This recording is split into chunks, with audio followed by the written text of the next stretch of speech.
kamatisang buto-buto ng baboy. So, nag-isa na ako ng garlic. Sunod natin tong lason.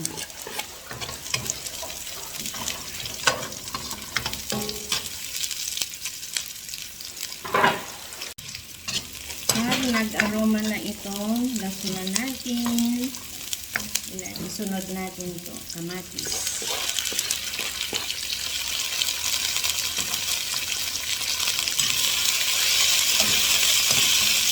Hintayin natin maluto itong kamatis natin.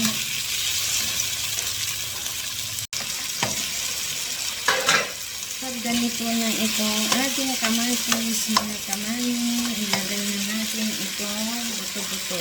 Natakulaan ko na ito, mga kamami.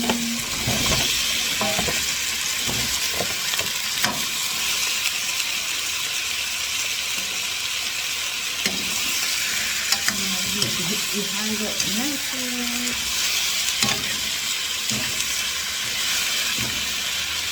Then, maglagay ako ng pamintang buo, betsin at nor cubes.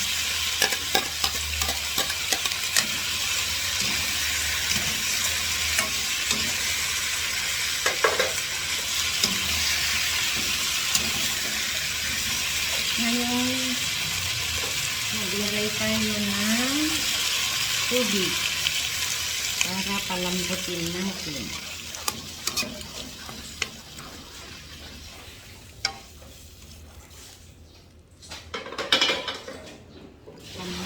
Isinalin ko sa pressure cooker, mga kamami, para palambutin natin. Pag kumulo na, lagyan na natin ng asin niya, mga kamami. Ito, naglagay ako ng 1/2.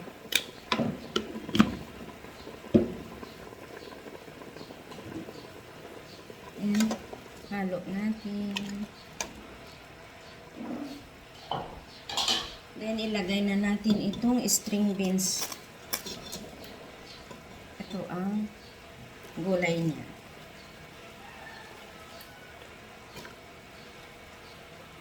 Kinamatisang ribs ng baboy ang ating ulam, mga kamani, for today's ulam.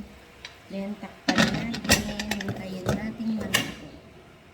Then, isunod natin itong okra, mga kamani.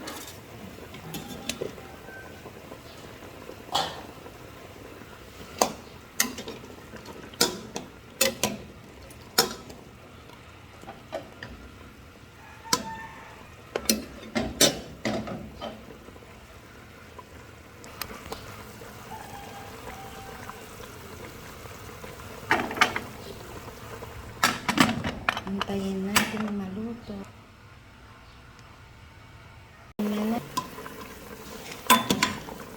Tikman natin kung okay na ito.